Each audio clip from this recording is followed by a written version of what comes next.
मैं हूँ घर की बड़ी बेटी और आपका स्वागत है मेरे YouTube चैनल पर। तो आज हम पढ़ेंगे हाइजेनबर्ग का अनिश्चितता सिद्धांत। क्या पढ़ेंगे आज हम? हाइजेनबर्ग का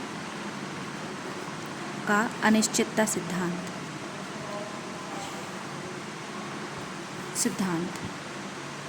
ठीक है, क्या होता है हाइजेनबर्ग का अनिश्चितता सिद्धांत? तो इसमें हाइजेनबर्ग कहते हैं कि किसी इलेक्ट्रॉन की स्थिति और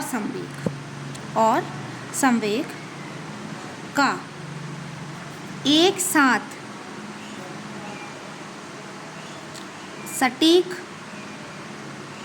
सटीक मान प्राप्त करना असंभव है। इसका क्या मतलब है अभी मैं आपको बताती हूँ।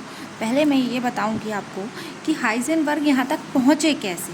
तो आपको ज्ञात होगा कि प्लांक ने कहा था कि जो प्रत्येक वस्तु है वो विकिरण निकाल रही है, राइट? ऐसा कहा था, निकाल रही है। अच्छा, किसी ने यह कहा था कि जो प्रत्येक वस्तु है वो एक वेव के रूप में गति करती है। किसने कहा था? डी ब्रॉगली ने कहा था। डी ब्रॉगली ने क्या कहा था? ब्रॉगली ने कहा कि प्रत्येक वस्तु वेव के रूप में गति करती है, गति करती है, राइट? है ना? तो यहाँ पे हाइजेनबर्ग ने फोकस किया कि मान लो कोई गेंद है वो वेव के रूप में गति कर रही, इलेक्ट्रॉन भी वेव के रूप में गति करेगा, है ना? कोई कार है वो भी वेव के रूप में गति करेगा। तो उनने इलेक्ट्रॉन पर फोकस किया। उनने कहा कि अगर ये वेव के रूप में गति कर रहा है तो ये ऐसे चलेगा। और ये बात डी ब्रॉगली ने भी कही थी। तो जब उन्होंने देखा कि नाभिक के चारों ओर इस प्रकार की गति करेगा, तिरछी मतलब वेव वाली, तो जाहिर सी बात है कि उसकी स्थिति बतानी पड़ेगी कि कहाँ पर है इलेक्ट्रॉन, और उसी समय उसका संवेग भी ज्ञात कर सकते हैं हम किसी इलेक्ट्रॉन का। तो हम एक साथ किसी इलेक्ट्रॉन की स्थिति और संवेग ज्ञात नहीं कर सकते, ये हाइजेनबर्ग ने कहा था। तो उन्होंने एक फॉर्मूला दिया था कि del X into del P अनुक्रमानुपाती होता है, ग्रेटर इक्वल टू 1/μ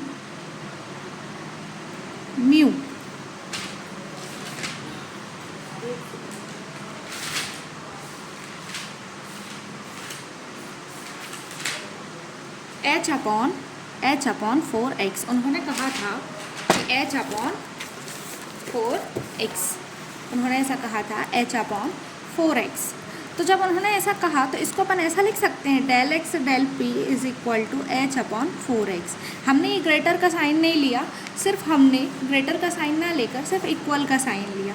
तो इक्वल का साइन लेने के बाद हमने देखा कि ये एक कांस्टेंट है ना। तो पहले तो हमने डेल एक्स को यहीं रहने दिया, फिर हमने पी एक्स का इस तरफ पक्षांतर कर दिया। तो डेल पी इधर आ गया, आपने देख लिया। फिर डेल एक्स, प्लांक के लिए हम कांस्टेंट के लिए हम व्युत्क्रमानुपाती का चिन्ह लगा देंगे और डेल पी यहीं रहेगा। यहाँ पे डेल एक्स क्या है? स्थिति में अनिश्चितता। किसकी स्थिति में अनिश्चितता? इलेक्ट्रॉन की स्थिति में अनिश्चितता। क्या है? इलेक्ट्रॉन की स्थिति में अनिश्चितता। और डेल पी क्या है? संवेग में अनिश्चितता। तो किसके संवेग की अनिश्चितता है? ये एक इलेक्ट्रॉन के संवेग की अनिश्चितता है। ठीक है, इसका मतलब है कि इस निश्चित नहीं है उसका संवेग इलेक्ट्रॉन का, और इसका मतलब स्थिति निश्चित नहीं है। तो अब देखिए, इस फॉर्मूले से हमको पता चलता है कि जो एक इलेक्ट्रॉन है उसकी स्थिति निश्चित नहीं है। कैसे? और संवेग निश्चित नहीं है। ये किसी इलेक्ट्रॉन की स्थिति और संवेग की अनिश्चितता होती है, क्योंकि हम दोनों को एक साथ ज्ञात नहीं कर सकते। तो इस फॉर्मूले में अगर आप देखेंगे तो पाएंगे, अगर डेल पी मतलब संवेग की अनिश्चितता को कम करते हैं, उसको निश्चित प्राप्त करने की कोशिश करते हैं कि संवेग कितना होगा। तो जब ये कम करते हो तो ये डेल एक्स बढ़ जाता है, मतलब स्थिति में अनिश्चितता बढ़ जाती है, क्योंकि डेल एक्स क्या है यहाँ पे? स्थिति में अनिश्चितता। तो हमारा फॉर्मूला होता है डेल एक्स अनुक्रमानुपाती में डेल पी। तो यही हाइजेनबर्ग का सिद्धांत था कि आप दोनों को एक साथ प्राप्त नहीं कर सकते। Thank you so much.